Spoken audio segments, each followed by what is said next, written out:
Malcolm Graves and Tobias Felix, otherwise known as Twisted Fate, were both at one point conmen and thieves, unknown to most of Bilgewater, moving from place to stay out of trouble when they could, until eventually they met each other and decided it would be a great idea to team up, for they both had very similar wayward souls. After years of heisting and building a bond, their luck ran out, and Twisted Fate ended up betraying Graves, leaving him to rot in a jail cell. Eventually, however, Twisted Fate did try to bust Graves out, but Graves had made up his mind on getting revenge. That was until they were forced to work together again, and Graves slowly began to trust Tobias. Now their relationship is different, to say the least.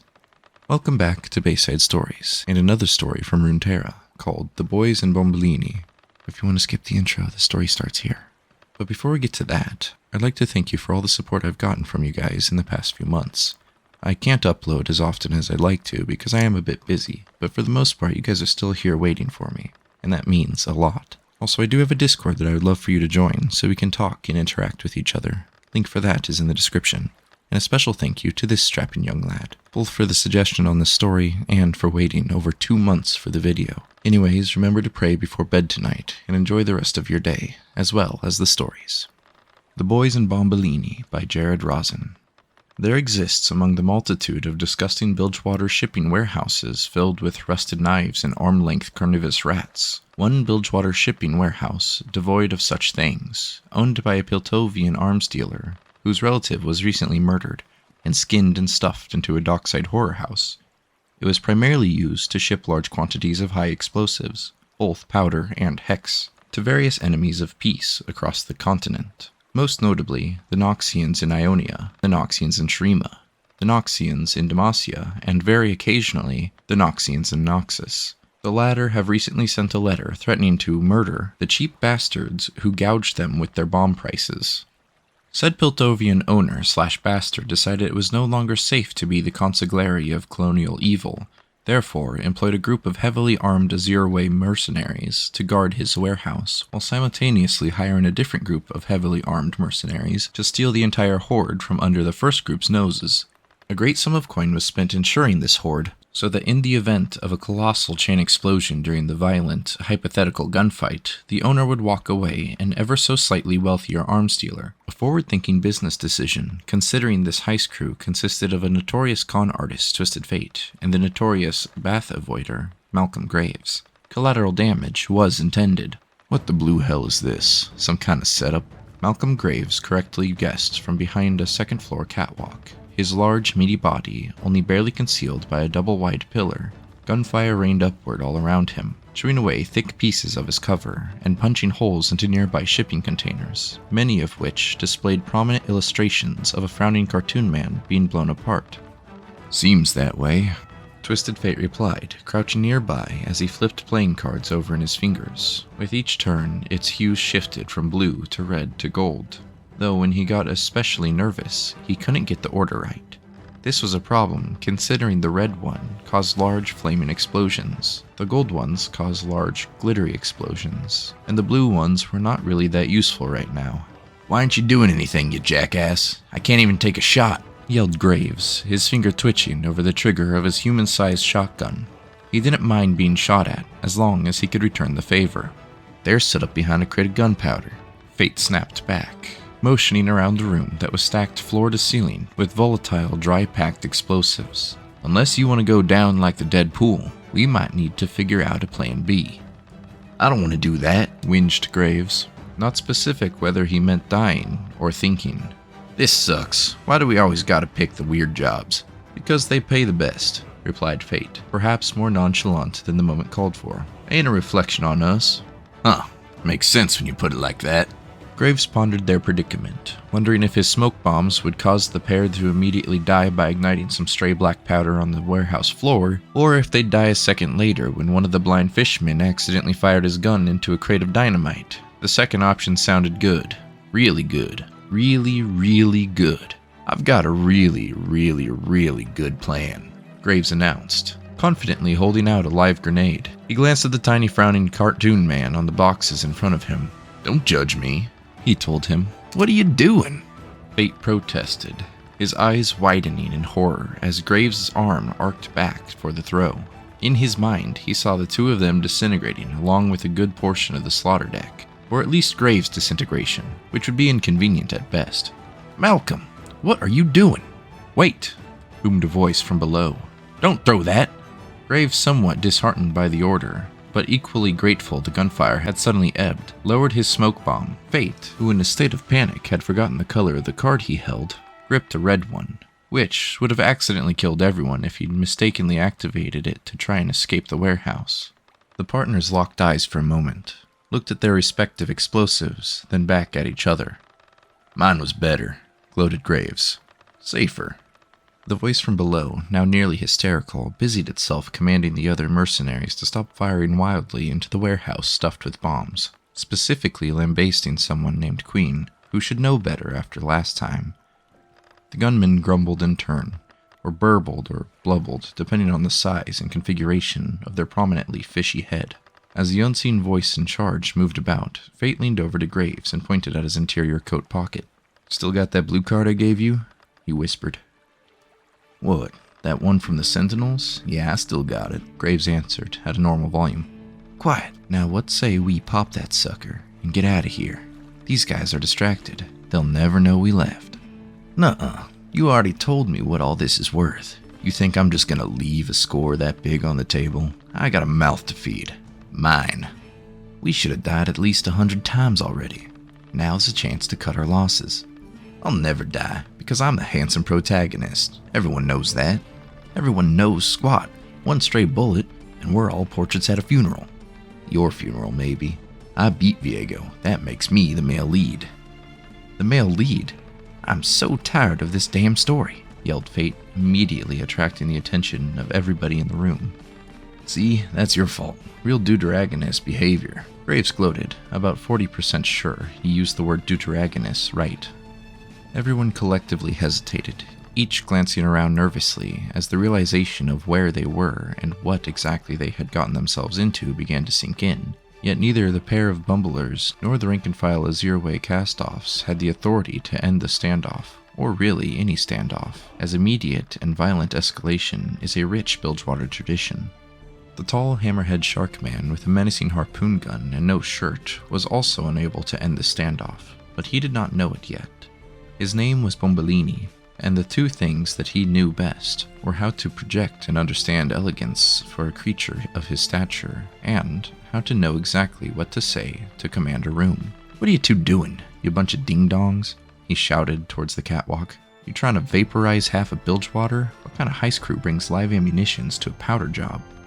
Malcolm Graves and Twisted Fate both, unwisely, poked their heads out from their cover, each looking into a different monocular eye of their newfound opponent. His steely gaze, his muscular features, his mean-looking weapon that was clearly intended for skewering sea serpents. A second of recognition passed, 2 seconds, and then, for some reason, 3. "Bombolini?" Graves asked. "Malcolm?" Bombolini asked back. "Malcolm Graves, is that you? Are you robbing me?" Graves let out a sigh of relief, relaxing his shoulders. This wasn't just any dumb fish. This was a dumb fish friend. "I'm not robbing you. I'm robbing the guy who hired you," Graves explained. "I think he hired us too, which makes what we're doing up here morally sound." "Us? Hey, Bombolini," Fate waved. "I'm robbing you too." "What?" protested Bombolini. "Now wait a damn minute. You two blew me up. You blew me up on my own ship. We were partners, and you double-crossed me for the worst score this city has ever seen." "It wasn't the worst," retorted Graves. "1 jewel," Fate corrected. "Ended up being glass." "Nah, that's not right," Graves said. "Had to be more." But it wasn't.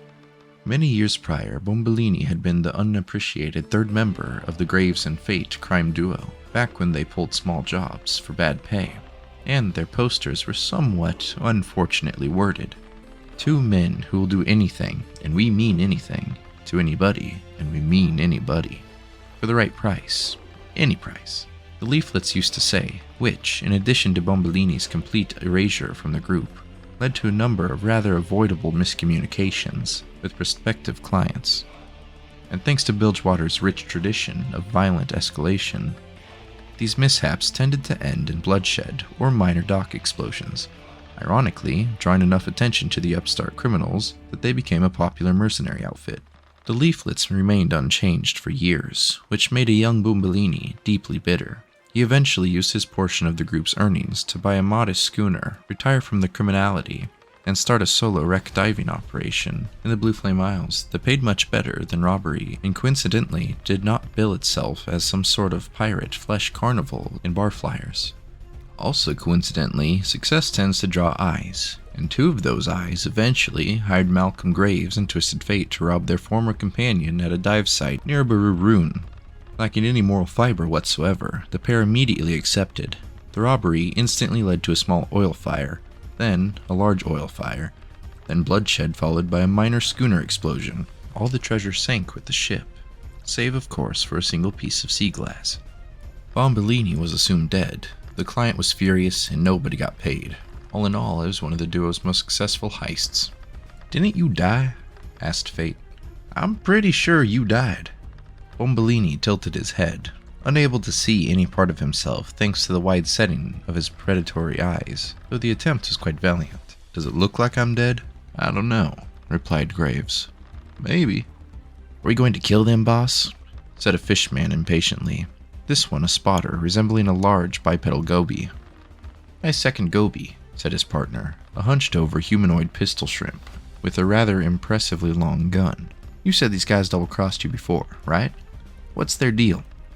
Bombolini blinked, his walnut-sized brain chugging along as he attempted to remember what exactly their deal had been.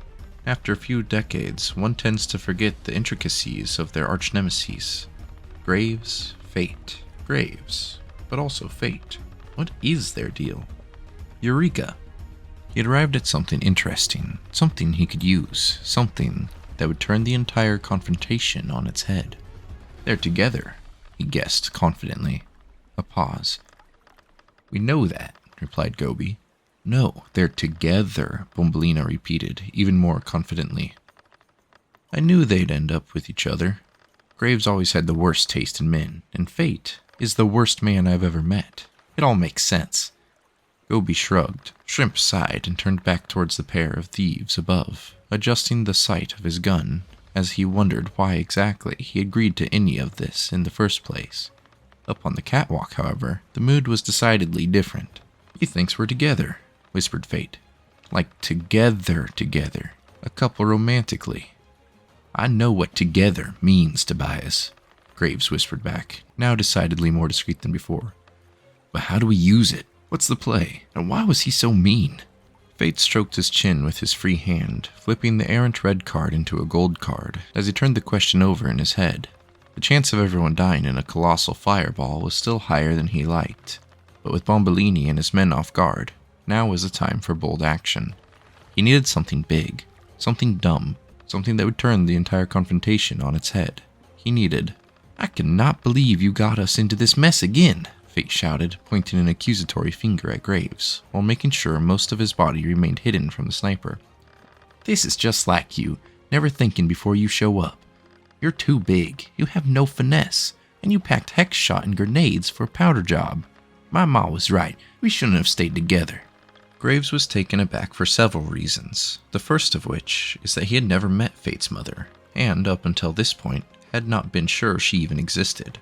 The second was that Fate had not explained the plan to him, and was now making jabs at Graves' rugged burliness and masterful heist preparation, both of which made him a statuesque prince among thieves. "Hey, what are you saying?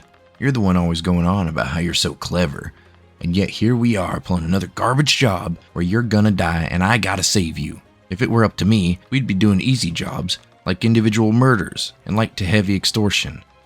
"Yeah, because you have no vision," Fate continued, emphasizing the word vision while winking prominently. Graves did not register this right away and continued to bluster about his partner's many shortcomings. "That's why we're always fighting." Fate winked again. This one broke through. Down below, Bombolini was ecstatic among an otherwise bored or confused crew. When one is double-crossed by an old friend, their emotional chemistry is irreversibly altered. It makes them paranoid, delusional, and most importantly, occasionally taken with intricate revenge fantasies. Bombolini embodied all of this, He often liked to entertain one of these fantasies, wherein his two most hated enemies had an immediate falling out in front of his steely shark eyes. This falling out would take place in some sort of room or vessel with a heavily explosive payload that would, at the apex of the argument, burst into flames and detonate, killing them both as the smoke spelled out, "We're sorry, Bombolini." Then everyone would cheer, and he would be given a crown and a sash, possibly a scepter. It was a very intricate fantasy. What was not part of the fantasy was being hit square in the chest by a well-aimed gold card and flying out of the shipping door into the sea. "Now," said Fate, dashing out of his cover into an adjoining office as he splashed the bare walls with gold cards wherever the explosives weren't stacked high enough to ignite. Each card burst with dazzling spray of gold filament, temporarily stunning Bombolini's mercenaries, who then immediately began firing in all directions. As Graves followed Fate through the suite and into the guts of the larger warehouse, a stray bullet buried itself in the crate Gobi and Shrimp were using for cover, and the two fishmen froze. With bullets whizzing through the air, Gobi looked at Shrimp, and Shrimp looked at Gobi. What felt like an eternity passed between them. "I think we're safe," said Gobi, exploding. The first blast rocked the entire structure, as Fate and Graves stumbled along the flimsy metal suspension bridge over far more crates of black powder than their client had originally described. "That's not good," said Fate with a glance below. "It really isn't," said Graves. "I know we was doing a bit, but on a personal and professional level, I am not happy with you right now." "You're never happy with me anyways. We gotta move," exclaimed Fate, as several armed mercenaries looked up from the gloom, suddenly noticing the two distinct non-fish-like criminals above them. Graves, now more emotionally wounded than he wanted to let on, tossed a smoke grenade over the side of the catwalk, enveloping the first floor in a thick cloud of caustic fog. "This is usually more fun, but my heart's just not in it right now," he explained, over the sound of dry-heaving mercenaries.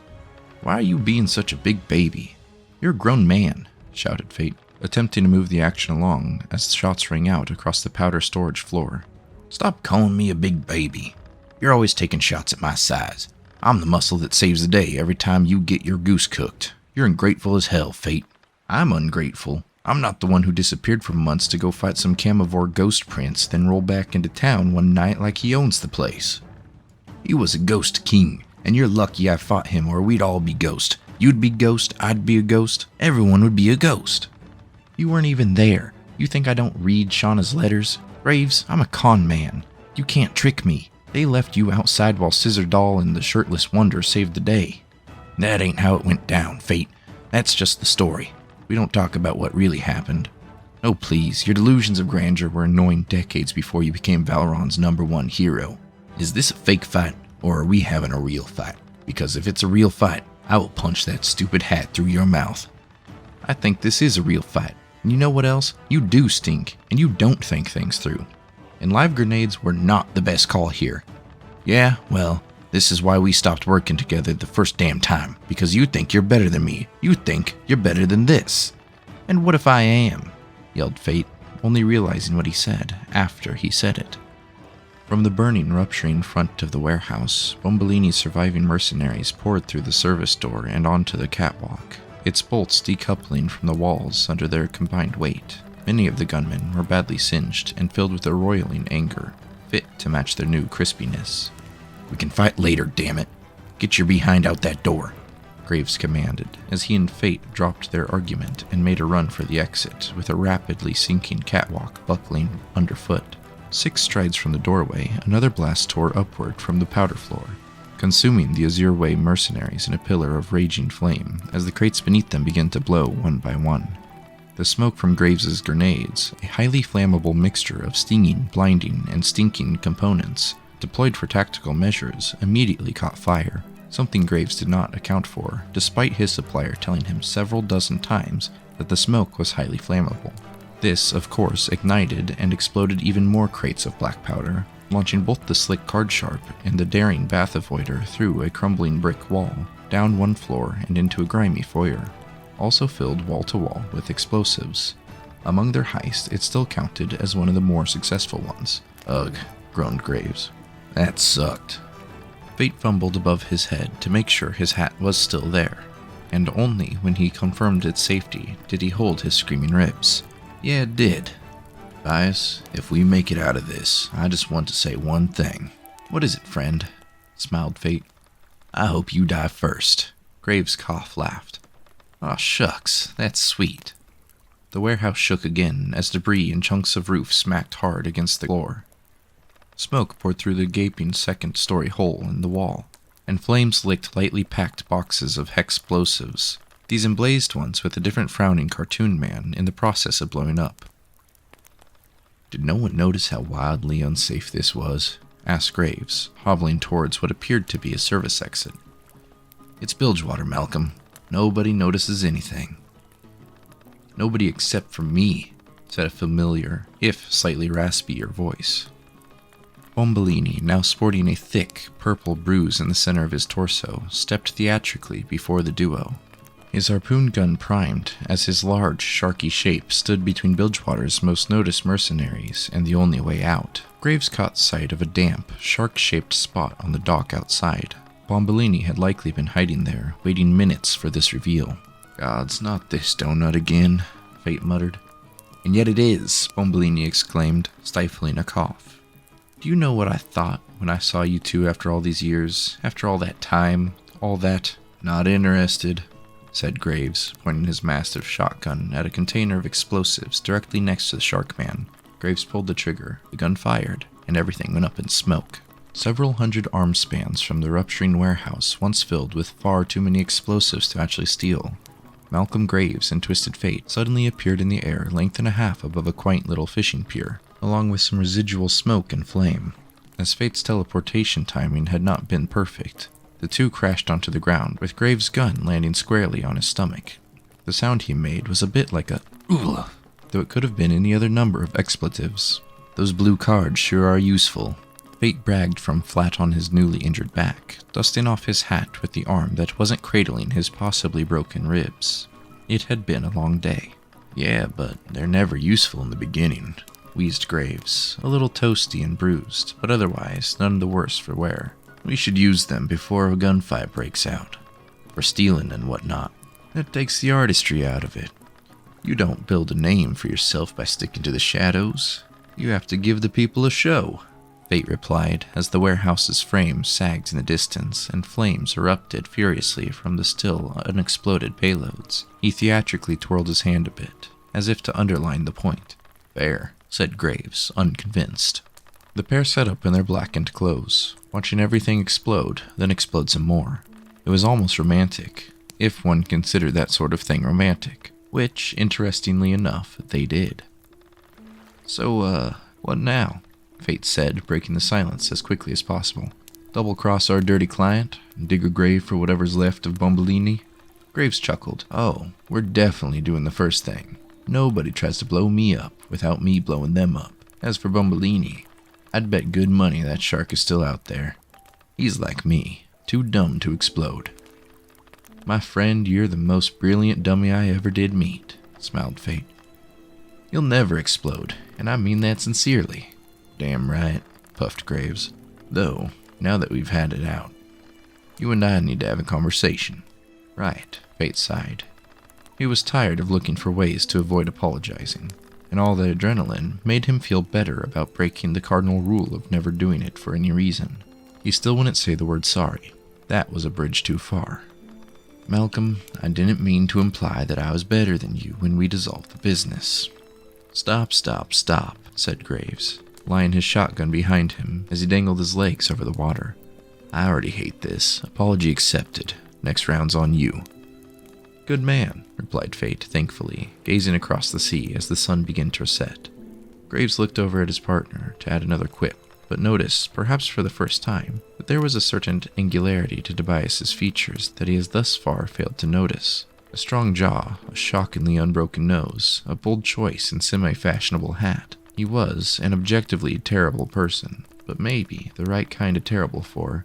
Uh-oh, he thought. Malcolm Graves, now much older, only somewhat wiser, but infinitely more worldly, measured his next words more carefully than most things he did or said on any given day, which was especially surprising to him, since navigating the complex relationship between two criminal masterminds such as themselves was not really his strong suit, nor had he ever given it much thought. He wondered, why worry so much about Tobias's opinion of him? It wasn't like it mattered. They had their roles after all. And, Malcolm, Fate interrupted, do you have a concussion? It's possible, Graves sighed, but not in a sad or tired way, more a confused way. All right, let me look, said the very injured Fate, brushing Graves' hair aside as he looked for signs of bruises. We both know you're a durable fella, but neither of us is invincible. Not like Bombolini, said Graves, confused by the welling excitement over Fate playing with his hair. I am legitimately dumbfounded by that, Fate offered. I remember that boat heist. Our old friend was caught in the middle of a deeply vicious detonation. Deserved it, though. I do not have terrible taste in men. I have good taste in terrible men, and there is absolutely a difference. Fate finished inspecting his partner's head, which didn't exactly produce any new information, as he didn't know what a concussion was supposed to look like. He gazed at Graves' rugged features as the setting sun danced across his boyish, unkempt hair, and then considered all those words together in a sentence, and then immediately recoiled at the complete thought. Your taste is terrible, Malcolm. It's catastrophic. Catastrophic? Graves fired back. Name one example. You can't. The Northman, Fate said almost instantly. The traitor with the cockroach tattoo. The Bura cultist. Not a cultist. Tried to sacrifice us both. But sure, not a cultist. The whale guy, the octopus guy, the second whale guy, orca. An orca's a kind of whale. The monk, the Vestian, the Noxian. Graves winced. All right, he was bad. A Noxian, Malcolm, from Noxus. People talk about that one. More racist than I would prefer in a man in hindsight, Graves allowed. But it ain't like you're bringing home all the greatest lovers in history. You ain't that slick. Excuse me, I am very slick, Fate protested. No matter the size, shape, make, or model, none can resist the charm of Tobias Felix. I have conned hundreds, nay thousands, of dew-eyed tourists across the whole of the vast and gullible land. Not this one, laughed Graves, a little too forcefully. Or, you know. Yes, of course, I am aware, Fate responded, not making eye contact as he fiddled with his hat. The two sat in silence for a while. Or relative silence, considering the towering flames and brutal detonations and screaming and shouts in the distance. Sweet Tommy Kench, look at that sucker burn, said Graves, still dangling his feet off the pier like the world's grungiest adult child. Tobias, I've been thinking. And don't get me wrong, I do love a crime or 20, and you'll be there for all of them. What about Shauna?